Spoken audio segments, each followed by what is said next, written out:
Hai, Assalamualaikum dan selamat petang. Yazah.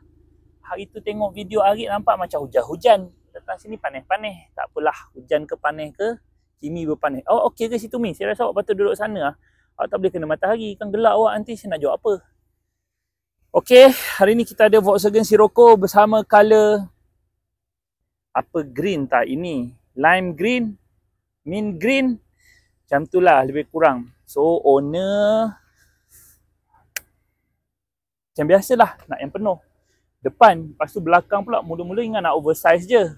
Kan? Lepas tu saya kata kat dia, oversize senang je nak buat ni bang. Okey lah, boleh lah. Dia macam, tak boleh nak bagi kau kerja senang sangat lah. Kasi kau kerja susah sikit. Nak taruh 4-port kat belakang. Sudah, itulah dia. Belakang ada 4-port. Depan 6-port, belakang 4-port. Depan Brembo 18Z, belakang pun Brembo 18Z. Cumanya untuk kereta ni, tengok perhati elok-elok. Daripada sana tak nampak kan? Perhati elok-elok. Sat. Ada handbrake. Okay, so handbrake kabel tau untuk belakang. Jadi depan 6, belakang 4 berserta handbrake kabel. So fitting macam biasalah. Kita adjust sikit. Ini ialah 18, 8.5 offset 48. Okay, so kita dah adjust sikit. Depan tak sangkut. Depan tak sangkut. Depan clearance okey. Boleh hak ni. Macam mendera tangan saya, panas juga ni. Okay, so belakang pun okey. Alhamdulillah. Mula kita risaukan belakang sebenarnya. Saya baik belakang okey. So, jadi itu dia fitting dia. Bawa tadi pun brake tinggi. Tekan pun sedap. Grip pun sedap. Ini sebab brake pad belum makan sekata lagi. Kan nak pergi dah makan sekata, lebih grip lah.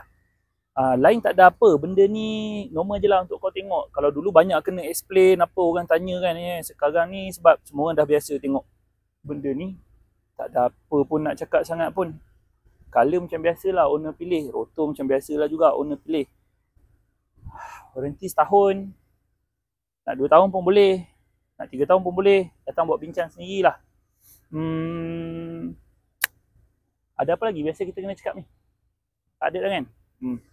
Tak ada. So jadi kalau nampak kereta kat sini, nanti kan kalau kau dekat area-area PJ ke, dekat area-area Subang juga sana tu, kalau kau nampak kereta color ni, kau nampak kereta yang ada caliper macam tu kat depan, yang ni kat belakang, kan?